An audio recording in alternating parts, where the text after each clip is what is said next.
طلاب الصف السابع، درسنا اليوم عن طرح الأعداد الصحيحة. مثل ما بنعرف أنه الطرح هو عملية معاكسة لعملية الجمع. هلأ بالبداية رح نتعلم الطرح باستخدام مستقيم الأعداد. أنا رسمت مستقيم أعداد وحطيت عليه التدريجات، وطبعا اتجاه مثل ما بنعرف نحو اليمين. خلونا ناخد مثال مشان نفهم أكتر. -4 ناقص بين قوسين زائد 2. بتتذكروا بعملية الجمع شو كنا نعمل؟ كنا نطلع أول شي على على العدد الأول. العدد الأول عندي إياه -4.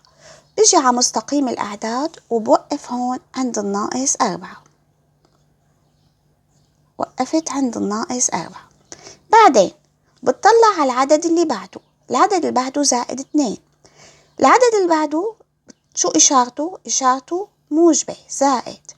بعملية الجمع كنت اطلع على اليمين إذا كانت الإشارة موجبة، وعلى يسار إذا كانت الإشارة سالبة. هون بعملية الطرح رح نعمل عكس الجمع، يعني إذا أنا عندي العدد الثاني إشارته موجبة رح اطلع إلى اليسار، وإذا العدد الثاني إشارته سالبة رح اطلع إلى اليمين.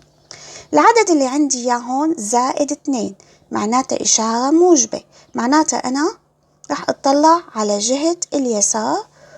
وقديش رح نط؟ رح نط بمقدار 2. بكون عند -4 نطة 2. وين بصير عند العدد -6، وبكتب الجواب -6. لأنه ليه؟ لأنه الطرح عملية معاكسة للجمع. مثل ما عملنا هون بنعمل بالعكس تماما. رح ناخد مثال تاني منشان نفهم أكتر. مثالنا هون -2 ناقص 7. العدد الثاني عندي إياه سالب.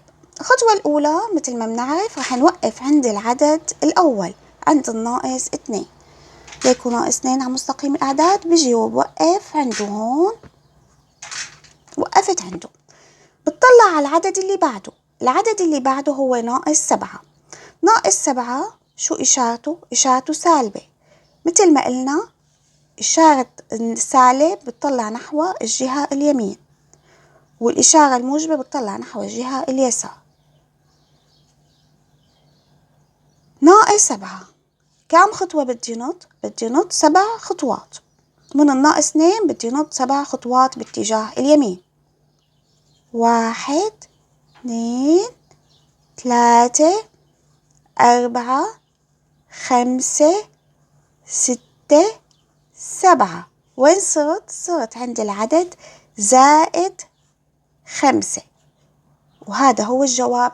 بيكون الزائد 5 هو الجواب الصحيح. هلأ خلونا ناخد قاعدة. القاعدة هي إذا أنا بدي أطرح بدون استخدام مستقيم الأعداد، قايلين لي بنجمع معاكس المطروح مع المطروح منه. شو فهمنا هلأ؟ أولا مين المطروح ومين المطروح منه؟ بالبداية أنا لازم بلش من جهة اليسار لليمين، ما بدنا نخربط، بدنا نبلش من اليسار لليمين. العدد الأول هو المطروح منه، والعدد الثاني هو العدد المطروح. معناته من اتجاه اليسار بدي بلش. العدد الأول هو المطروح منه، والعدد الثاني هو المطروح. مطروح منه عندي هي العملية أنا هون زائد 2 ناقص 8. مين المطروح منه ومين المطروح؟ مطروح منه هو الزائد 2، ومين المطروح هو الناقص 8. شو بدي أعمل أنا؟ قايلين لي نجمع معاكس المطروح، يعني هي إشارة الناقص أنا بدي أحولها إلى إشارة زائد. بكتب العدد الأول نفسه، زائد 2 بيكون نفسه. الناقص بدي أحولها لزائد، وهون بدي أعكسه للناقص 8. شو بدي أحط محله؟ زائد 8 معاكس المطروح. زائد 2 زائد 8 مثل ما بنعرف زائد 10. طيب أنا رح أعطيكم كمان طريقة تانية. الطريقة الثانية هي زائد 2 ناقص 8 بتطلع هون أنا بشوف إني أنا عندي إشارتين متشابهتين، ناقص ناقص. بس شوف إشارتين متشابهتين فورا بحط محلهم إشارة زائد، فبصير عندي العملية زائد 2 ناقص ناقص حطيت محله زائد وبكمل أنا 8، يعني روحت الناقصين وحطيت محلهم زائد وكملت 8 طلع معي زائد 10. فينا نعتمد هاي الطريقة أو هاي الطريقة، اثنيناتهم صح. خلونا ناخد مثال تاني. بمثالنا التاني هون بنشوف إنه أنا عندي إشارتين مختلفتين. كيف بدي أعمل؟ أول شي رح أعمل بالطريقة الأولى، مين المطروح ومين المطروح منه. العدد المطروح إلنا الأول هو المطروح منه، هذا المطروح منه، ومين المطروح هذا العدد الثاني. تمام؟ ناقص 1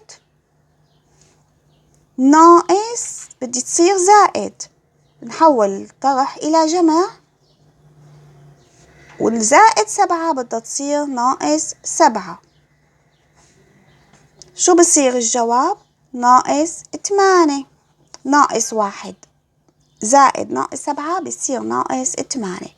الطريقة الثانية أنا هون مثل ما قلت لكم إذا كان عندي إشارتين متشابهتين بحط زائد، بس أنا هون عندي إشارتين مختلفتين، عندي ناقص زائد، ناقص زائد بحط ناقص، معناتها ناقص ناقص بحط زائد، وناقص زائد بحط ناقص، وبكتب الأعداد مثل ما هي. ناقص 1 زائد 7 صار عندي هيك ناقص 1 ناقص 7 بيساوي ناقص 8. هاي الطريقتين فينا ناخد أي وحدة فيهم. خلونا ناخد شوية خواص عن الطرح. هل هو تبديلي؟ هل هو تجميعي؟ الطرح لا انه تبديلي ولا انه تجميعي، يعني مو مثل الجمع ابدا. الجمع كان عملية تبديلية عملية تجميعية، اما الطرح لا انه عملية تبديلية ولا انه عملية تجميعية. ليس عملية تبديلية يعني A ناقص B لا تساوي B ناقص A. خلونا ناخد مثال لنفهم أكثر. إذا بدي أجمع أنا زائد 2 عفوا بدي أطرح زائد 2 ناقص زائد 6، خلونا ناخد هيدا الطرف زائد 2 ناقص زائد 6، زائد 2 ناقص 6 بيساوي ناقص 4. طيب خلونا ناخد الاتجاه الثاني، زائد 6 ناقص زائد 2، بنلاحظ انه بيطلع زائد 6 ناقص 2 بيساوي زائد 4، والجوابين غير متساويين، إذن الطرح ليس عملية تبديلية. نفس الطريقة نتأكد إذا هو عملية تجميعية أو لا. A ناقص B ناقص C،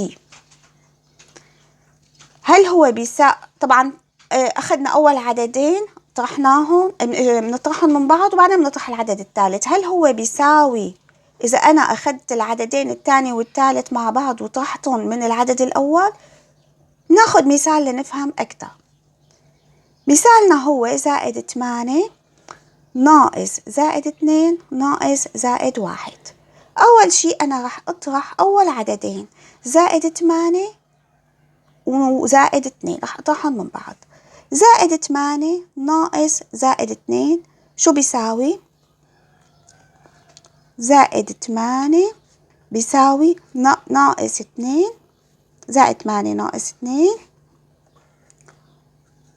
وناقص بطرح منهم العدد الثالث اللي هو زائد 1.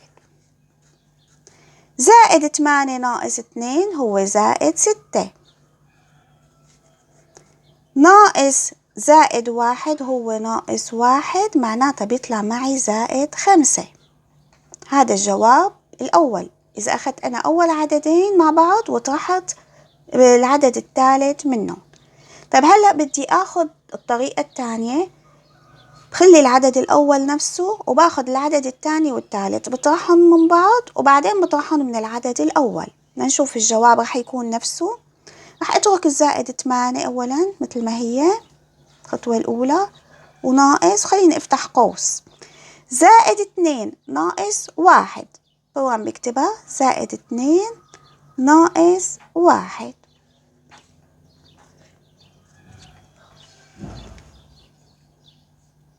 الثمانية خلينا نكتبها مثلها نفسها 8 شلتها من القوس ناقص، رح طلع الجواب اللي بقلب القوس زائد 2 ناقص 1 هون زائد 1، معناتها صار عندي زائد 8 ناقص زائد 1 هو زائد 8 ناقص 1 بيساوي زائد 7. الجواب الأول زائد 5 والجواب الثاني زائد 7. بنلاحظ إنه الجوابين غير متساويين، وبالتالي الطرح ليس عملية تجميعية. هلأ هيك بنكون خلصنا درس الطرح. بشوفكن الدرس الجاي، وإلى اللقاء.